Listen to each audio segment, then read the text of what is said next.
अब मैं बताना चाहूंगा कि मैथ्स में जो कमजोर बच्चे हैं उनके लिए क्या सलाह है, उसके लिए भी बारे में बात करूंगा। हालांकि जो मैंने मॉक एनालिसिस कराया था उसमें भी बोला था कि मैं आपको कुछ चैप्टर्स के नाम दे दूंगा जिससे आपके 15 क्वेश्चन कहीं भी नहीं जाएंगे बाहर। ठीक है। और बच्चों, अगर आप करना ही चाहते हो तो देखो, मैं आपसे इतना पहले से कहता आया हूं कि आप हिंदी और रीजनिंग, इन दो सब्जेक्ट को इतना कर देना। अगर आप इनको 17 18 19, 17 भी नहीं, 18 19 20, इनमें स्कोर सिर्फ ये तीन ही आपको चमकने चाहिए। हिंदी और रीजनिंग में 18 19 20 के अलावा कुछ भी स्कोर आता है तो वो आपका घाटा है। मिनी मॉक इसलिए चलाए हुए हैं, खुद को चेक करो उनमें, और आपका टाइम कम ना पड़े इसलिए मिनी मॉक बहुत इंपॉर्टेंट होते हैं। पिछली बार हर सेलेक्टेड बच्चे ने मिनी मॉक दिए थे, इस बार भी जो मिनी मॉक दे रहा है वो सिलेक्शन के बहुत हकदार होगा। अगर वो उन सब्जेक्ट्स में जो मैं बोल रहा हूं, हिंदी और रीजनिंग में हर सेट में 18 19 20 कर रहा है, तो अपने आप को तब संतुष्ट समझो सब्जेक्ट में। अगर नहीं हो रहे हैं तो फिर देखो कौन से चैप्टर का क्वेश्चन मेरा लगातार गलत हो रहा है, उसकी गलती को सुधारो और आगे कभी गलत मत होने दो उस चैप्टर को। तो ऐसे स्कोर बढ़ता है मिनी मॉक में भी, टाइम में करना आ जाता है आपको चैप्टर। अब बात बचती है जीएस की और मैथ्स की। अब इन दोनों में जिन बच्चों के दोनों ही चैप्टर्स कमजोर हैं तो उनके लिए सिलेक्शन बहुत मुश्किल है, मतलब दोनों ही सब्जेक्ट कमजोर है, जीएस भी और मैथ्स भी, तो फिर बहुत दिक्कत हो जाएगी।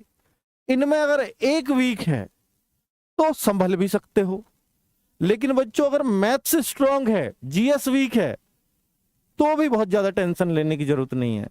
लेकिन अगर जीएस आप अपना स्ट्रांग कहते हो और मैथ्स को वीक कहते हो तो फिर सिलेक्शन थोड़ा मुश्किल हो जाएगा हिंदी भाषी राज्यों का। क्यों? क्योंकि बच्चों मैथ्स आपको धोखा नहीं देगा। अगर मैथ्स स्ट्रांग है तो वो आपका 18 19 20 ही होगा, लेकिन अगर जीएस स्ट्रांग है तो कोई भी बच्चा जीएस स्ट्रांग में ये नहीं कह सकता कि मैं 18 19 20 करके आऊंगा, ये दिक्कत हो जाएगी। और जिनका मान लो कोई कहता है कि मेरा मैथ्स स्ट्रांग है, जीएस वीक है, जीएस वीक वाला तब भी 8 9 कराएगा, लेकिन मैथ्स वीक वाले की गारंटी नहीं कि वो 8 9 भी कराए, क्योंकि मैथ्स वीक वाला तो भैया 1 2 पे भी अटक सकता है। इसलिए मैथ्स को स्ट्रांग बनाना अपने आप में इंपॉर्टेंट हो जाता है बच्चों।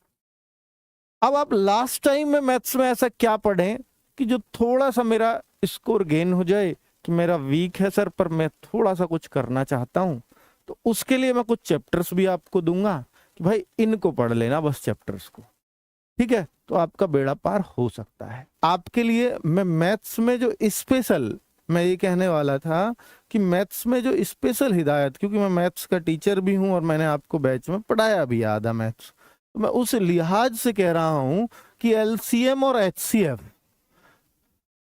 ये चैप्टर्स वो हैं जो मैंने 8 नंबर लिखे हैं, हालांकि 9 चैप्टर्स हैं, वो हैं कि जिनसे पूरा मैथ्स ही आ जाएगा। लगभग 17 18 क्वेश्चन, 20 में से 17 18 क्वेश्चन इन चैप्टर से आ जाते हैं।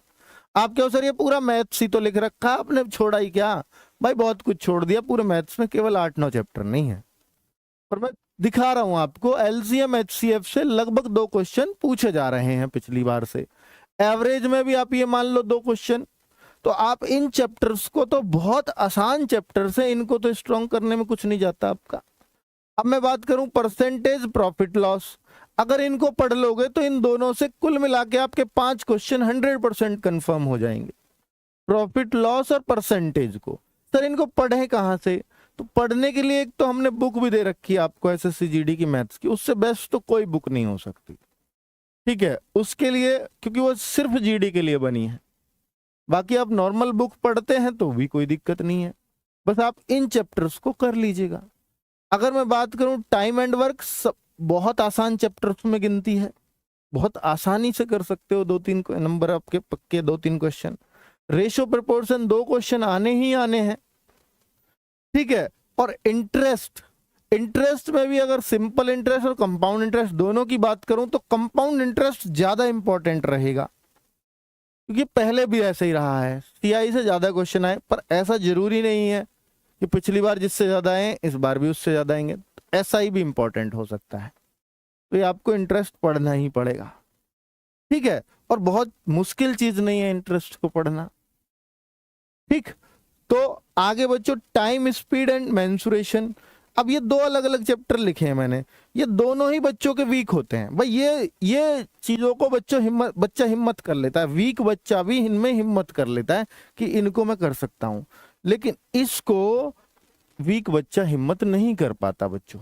तो अब उसको क्या करेंगे, टाइम, स्पीड और मेंसुरेशन, ये थोड़ा सा मुश्किल चैप्टर्स में गिनती होती है, तो बच्चे यहां पर थोड़े से फंसने लगते हैं कि सर इन दोनों को नहीं कर सकते। अगर इन दोनों को भी नहीं कर सकते तो ये 15 क्वेश्चन का डेटा मैंने आपको दे दिया है, 15 नंबर आपके इतने में से आ जाएंगे बड़े आराम से।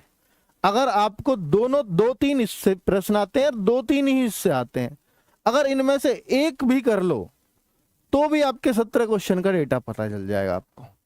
इनमें से कोई सा एक चैप्टर पे भी अगर जो आपका स्ट्रांग हो, ना करो तो भी 15 क्वेश्चन का आपको मैंने बता दिया, ऐसे जुगाड़ लगा सकते हो।